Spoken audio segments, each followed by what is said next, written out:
میں جلدی سے اٹھا اور واپس ساحل کی طرف بڑھا۔ وہاں کا ماحول بھی اب روشن ہو چکا تھا۔ حد نگاہ بیکراں سمندر پھیلا ہوا تھا، مگر اس کا پانی قدرے سیاہی مائل تھا۔ میری پیاس شدید ہو گئی، میرے بدن اور کپڑوں پر بے تحاشا کیچڑ لگا ہوا تھا۔ میں ریت پر دوڑتا ہوا سمندر کے کنارے پر آ گیا اور یہاں میرے گھٹنوں تک پانی تھا۔ میں نے کپڑوں سمیت غسل کیا اور اپنے کپڑے اور بدن سے کیچڑ صاف کیا اور تھوڑا چلو بھر کر اسے چکھا تو مجھے اس کا ذائقہ نمکین سا لگا۔ میں نے اسے پینے کا ارادہ ترک کر دیا۔ نہ جانے کیسا پانی تھا، کہیں اسے پی کر میرے پیٹ میں مروڑ نہ اٹھ جائے۔ مجھے اس کوی ہیکل مگرمچھ کا بھی ڈر تھا، کہیں وہ کم وقت دوبارہ نہ نکل آتا۔ اس لیے میں جلدی جلدی نہا دھو کر دوبارہ ریت پر آ کر بیٹھ گیا۔ مجھے اب نئی پریشانی نے ان گھیرا تھا اور وہ تھا صاف اور میٹھا پانی، اس کے بعد خوراک۔ یہ دونوں چیزیں میری بقا کے لیے لازمی تھی۔ چنانچہ میں نے چٹانوں سے دوسری طرف جانے کا ارادہ کیا اور اٹھ کھڑا ہوا۔ 30-40 قدم تو میں ساحلی ریت پر سمندر کے کنارے کنارے چلتا رہا، تو کافی آگے جا کر مجھے ساحلی چٹانوں کے عقب سے کچھ درخت جھانکتے دکھائی دیے۔ میری خوشی کی انتہا نہ رہی، میں اب دوڑنے لگا۔ پھر چٹانوں کے درمیان بنی ٹیڑھی میڑھی سنگلاخ راہ گزر سے ہوتا ہوا دوسری طرف آ گیا۔ سامنے عجیب وضع کے درختوں اور خضر و جھاڑیوں کا خاصا طویل سلسلہ پھیلا ہوا دکھائی دیا۔ میں رکے بغیر چلتا رہا، حتیٰ کہ جنگل کے قریب پہنچ کر رک گیا۔ یہاں عجیب سی خاموشی طاری تھی، نہ پرندوں کے بولنے کی آوازیں آ رہی تھی اور نہ ہی کوئی اور ذی نفس نظر آیا۔ میں اللہ کا نام لے کر اس پراسرار جنگل میں داخل ہو گیا۔ یہاں ہرے بھرے درختوں اور خضر و جھاڑیوں کے علاوہ رنگا رنگ خوشنما پھول بھی نظر آ رہے تھے۔ درختوں پر عجیب زرد رنگ کے پھل لدے ہوئے تھے۔ سارے درختوں کے تنے ابنوسی رنگت کے تھے۔ میں ایک درخت پر بمشکل چڑھا اور ایک موٹی سی تنے دار شاخ کو زور زور سے جھلایا تو مالٹوں کے جیسے پھل زمین پر آن گرے۔ میں جلدی سے نیچے اترا اور وہیں زمین پر بیٹھ کر ایک پھل کو ہاتھ میں پکڑا اور اسی میں دانت گاڑ دیے۔ اندر سے اس کا گودا سفید رنگ کا تھا، پھل خشک ذائقہ اور رسیلا تھا۔ میں ایک کے بعد دوسرا اور پھر تیسرا اور پھر کھاتا ہی چلا گیا۔ اس سے کسی حد تک میری پیاس بجھ گئی تھی اور خاصی حد تک شکم سیری بھی ہو گئی تھی۔ میں نے 2-3 پھل مزید اور کھائے اور کچھ پھل جیبوں میں بھر لیے اور پھر آگے چل پڑا۔ تقریباً نصف گھنٹہ مسلسل چلتے رہنے کے بعد جنگل تمام ہوا تو سامنے چٹیل میدان تھا، مگر یہ زیادہ وسیع نہ تھا کیونکہ اس کے آخری سرے پر مجھے دوبارہ پہاڑیاں دکھائی دی، مگر ان پہاڑیوں کی ڈھلانیں سبزے سے ڈھکی ہوئی تھیں۔ میں ذرا دیر سستانے رکا اور پھر آگے چل پڑا۔ خاصی دیر بعد جب میں سبزے سے ڈھکی پہاڑیوں کے قریب پہنچا تو میں نے ہری بھری دوب نما گھاس کو چھو کر دیکھا۔ یہ عام گھاس کی طرح نرم و ملائم تھی۔ مجھ میں پہاڑ پر چڑھنے کی سکت نہ تھی۔ میں نے اس امید پر اس کے متوازی آگے چلنا شروع کر دیا کہ سنگلاخ راہ گزر ان کے درمیان میں موجود نظر آ جائے۔ چند قدم چلا تھا کہ میری امید بھر آئی اور ایک خاصی چوڑی دراڑ نما راہ گزر مجھے نظر آئی تھی۔ میں فوراً اس کی طرف بڑھا اور اس میں داخل ہو گیا۔ یہ خاصی تنگ دراڑ تھی، روشنی کا گزر بھی بمشکل ہی ہو رہا تھا، مگر بہرحال کسی حد تک ماحول روشن تھا۔ میں اللہ کا نام لے کر چل پڑا۔ دراڑ ذرا آگے جا کر کبھی دائیں جانب اور کبھی بائیں جانب بڑھ رہی تھی۔ میں بھی چلتا رہا۔ اچانک مجھے ایک آواز آئی۔ میں نے سر اٹھا کر سنگلاخ بلندیوں کی طرف دیکھا تو مجھے کوئی نیچے جھانکتا ہوا دکھائی دیا۔ وہ تھوتنی نما کسی کا سر تھا۔ میں بغور اسے دیکھنے کی کوشش کرنے لگا تو وہ اچانک غائب ہو گیا۔ میرا دل ایک بار کی کسی انجانے خوف میں دھڑکا تھا۔ میں چند لمحے سر اٹھائے بدستور سنگلاخ بلندیوں کی طرف دیکھتا رہا۔ شاید وہ تھوتنی والا عجیب سر دوبارہ جھانکتا نظر آئے، مگر وہ دوبارہ نظر نہ آیا۔ میں نے قدم آگے بڑھا دیے۔ آگے ایک تنگ موڑ کاٹتے ہی میری سامنے نظر پڑی اور میں بری طرح ٹھٹک کر رک گیا۔ پھر سامنے کا منظر دیکھ کر میری آنکھیں پھیلتی چلی گئیں۔ ایک لمحے کو تو مجھے اپنی آنکھوں پر یقین ہی نہیں آیا کہ میں جو دیکھ رہا تھا وہ خواب تھا یا حقیقت۔ میری حیرت سے پھیلی ہوئی آنکھیں سامنے ذرا ہی فاصلے پر دراڑ کی پتھریلی دیوار سے ٹیک لگائے کھڑی سونی کو تکے جا رہی تھی۔ وہ میری محبت، میرے دل کا سکون، میرے دل کا قرار، من موہنی سونی تھی۔ وہ میری طرف ہی دیکھ رہی تھی۔ اس بار اس کے چہرے سے سوگواری اور اداسی نہیں ٹپک رہی تھی، وہ بہت خوش نظر آ رہی تھی۔ اس کے تراشیدہ یاقوتی لب جوش جذبات سے لرزاں تھے۔ جھیل سے گہری اور کجراری آنکھوں میں ملنے کی تڑپ تھی جس میں دیپ روشن تھے۔ سونی کو اچانک اور بالکل غیر متوقع طور پر سامنے پا کر میری دم بخود سماعتوں میں امید کے شنکھ گونج رہے تھے۔ سونی بے اختیار میرے لبوں سے نکلا تھا اور ساتھ ہی میں نے اس کی جانب جیسے عالم بے خودی میں قدم بڑھا دیے۔ پھر اس نے بھی مجھے اپنی ریشمی اور مہربان باہوں میں بھرنے کے لیے دونوں بازو وا کر دیے۔ میں جیسے برسوں کا پیاسا پنچھی اس سے جا لپٹا، وہ بھی مجھ سے لپٹ گئی۔ اس کے مرمری وجود کا پرشباب لمس اور مہکتے وجود کی سحر آفری نگہت نے جیسے مجھے مدہوش کر کے رکھ دیا تھا۔ مجھے یقین نہیں آ رہا سونی کہ میں تمہیں دیکھ رہا ہوں اور تم میرے سامنے ہو۔ میں جذبات انگیز خوشی میں اسے چومنے لگا۔ سونی بھی بہت خوش اور پرمسرت دکھائی دے رہی تھی۔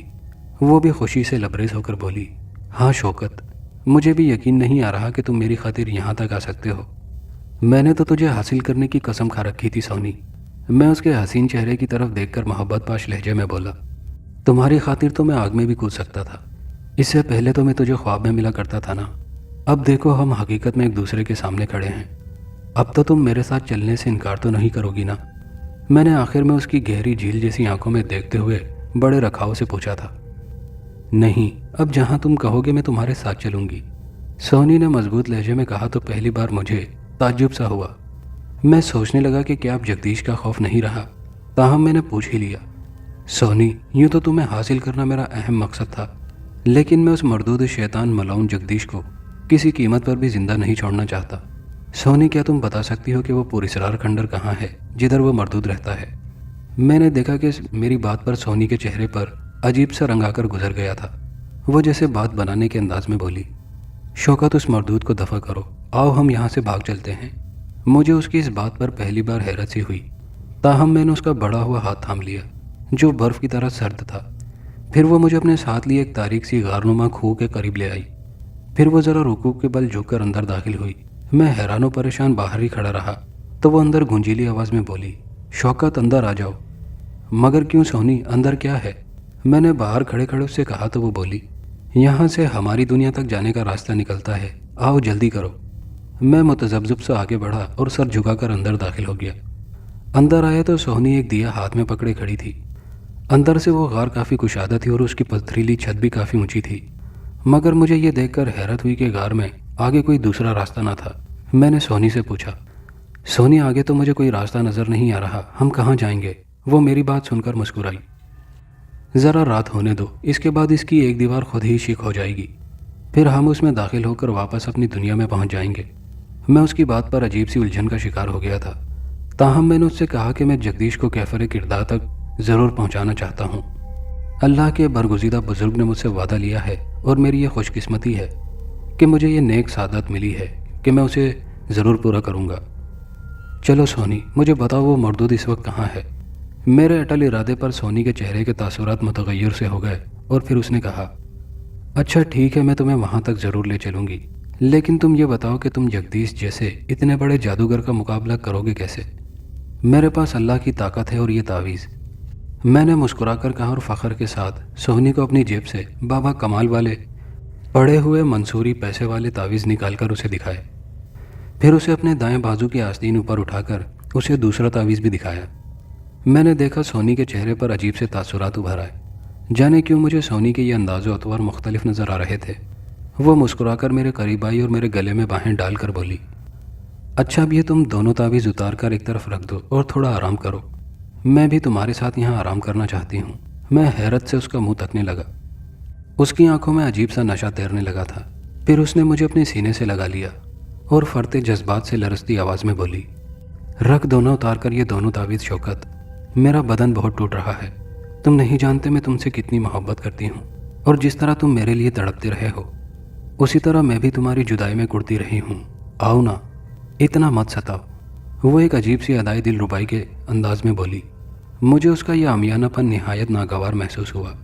وہ برابر اصرار کرتی رہی اور اپنے پرشباب بدن کے لمس سے مجھے آشنا کرنے کی کوشش کرتی رہی، اور تب پھر پہلی بار میری چھٹی حس نے مجھے کسی انجانے خطرے سے خبردار کیا تو میں نے فوراً ہاتھ میں پکڑے ہوئے منصوری پیسے والے تعویذ کو سونی کے بدن سے لگایا تو اگلے ہی لمحے سونی ایک دلخراش چیخ مار کر مجھ سے دور ہٹ گئی۔ پھر میں نے روح کو لرزہ دینے والا ایک دہشت ناک منظر دیکھا۔ کیا دیکھتا ہوں کہ سبک اندام سونی کا حسین چہرہ یک لخت سیاہ پڑنے لگا، اس کی آنکھوں کے دیدے پھیل کر باہر کو ابل آئے، ستواں ناک غائب ہو چکی تھی اور اس کی جگہ دو بدحیت سوراخ جھانکنے لگے تھے۔ اوپر نیچے کے دونوں ہونٹ بھی سکڑ کر اندر کی طرف کھنچ گئے تھے اور اب ان کی جگہ لمبے لمبے نوکیلے دانت نظر آ رہے تھے جن سے تازہ اور سرخ خون کی بوندیں ٹپک رہی تھی، اور اس کے مکرو چہرے پر انگنت دراڑیں پڑنے لگی تھی۔ دونوں کان پیچھے کی طرف مڑ گئے تھے، ہاتھوں کی انگلیوں کے ناخن بھی لمبے ہونے لگے تھے، پاؤں الٹے ہو چکے تھے۔ وہ کوئی چڑیل تھی جو سونی کے روپ میں دھوکے سے میرے دونوں تعویذ اتروانا چاہتی تھی۔ میں نے اپنی خوفزدہ سی کیفیات پر قابو پایا اور جلدی سے غار کے اندر سے باہر نکل آیا اور ایک طرف دوڑ لگا دی۔ عقب سے اس خوفناک چڑیل کے ڈراؤنے کہے دور تک میرا پیچھا کرتے رہے۔ میں تب تک بھاگتا رہا جب تک میری سانسیں نہ پھول گئیں۔ پھر میں ایک پہاڑی کی پتھریلی دیوار سے پشت ٹکائے سستانے بیٹھ گیا۔ تھوڑی دیر تک میں اپنی پھولی ہوئی سانسیں بحال کرتا رہا۔ اب شیطانی قہقہوں کی آواز معدوم ہو چکی تھی۔ میں نے اللہ کا نام لیا اور دوبارہ آگے بڑھ گیا۔ دوستو، یہ کہانی ابھی جاری ہے۔ کہانی کا بقیہ حصہ نیکسٹ ویڈیو میں ملاحظہ کیجیے گا، اور اگر آپ چینل پر نئے ہیں تو چینل کو سبسکرائب کر لیجئے۔ شکریہ۔